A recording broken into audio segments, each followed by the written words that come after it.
Hello everyone, I am Reuben Iweka, a fourth-year resident in the Department of Obstetrics and Gynecology, University of Benin Teaching Hospital, Nigeria. I'll be presenting this case report titled From Certain Mortality to Survival, a Novel Approach in Dengue Fever Complicated by Sickle Cell in Pregnancy. My mentor is my head of department, Professor Enabudoso. Other team members are Dr. Bayabo and Dr. Benson Okwara. So we'll be presenting using this outline. We do not have any conflict of interest to declare, and consent was obtained from this patient for this presentation. So dengue fever is a viral hemorrhagic disease which can complicate pregnancy. It can lead to complications in both the hematological system and other systems in the body, as well as end organ damage. It can also lead to fetal death and maternal death as well. Sickle cell disease on its own can also cause complications in the hematological system as well as end organ damage. So when these two complications or conditions are added together, it is near death for the woman, especially in low resource setting. So we had 3 patients prior to this case who had active dengue fever in pregnancy and died following delivery. So we decided to manage this patient differently.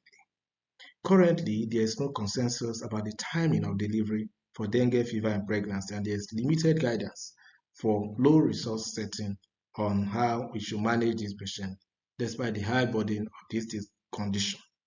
So we had a 32-year-old on Bugravier 2 para 1 at 37-week gestation, a non-sickle cell patient with one previous cesarean section who presented with 5-day history of high-grade fever with chills, progressive jaundice, severe bone pains as well as body pains. She was febrile, she was pale, deeply icteric, in painful distress, but her pulse and blood pressure were normal. There was no active bleeding from craniofacial orifices or any part of her body.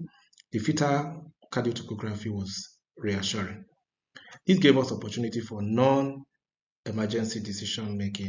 At presentation, she had severe anemia of 16%, severe thrombocytopenia, 40,000, the liver function and the electrolyte urea and creatinine were deranged.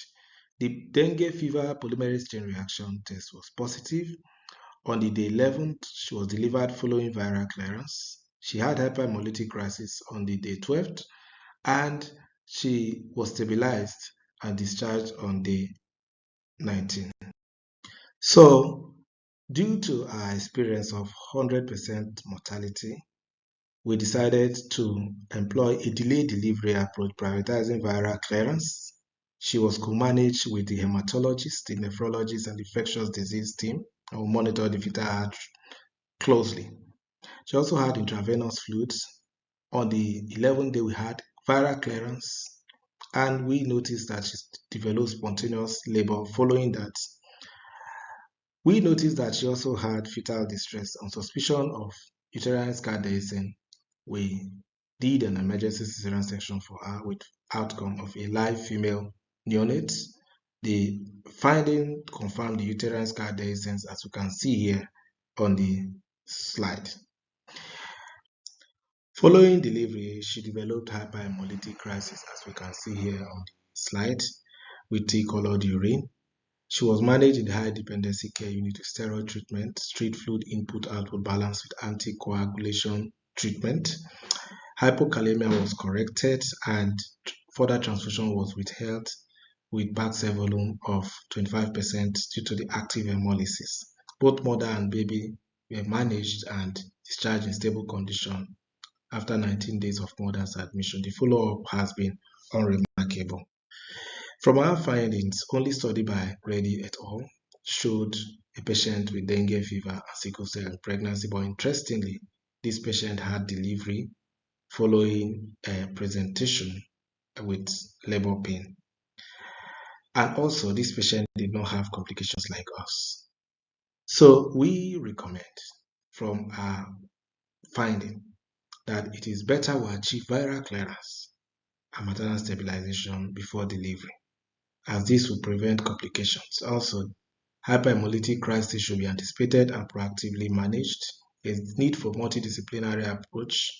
Our case provides a replicable framework for viral hemorrhagic disease in pregnancy, and sometimes the safest delivery is the one you deliberately delay. These are my references, and thank you for listening.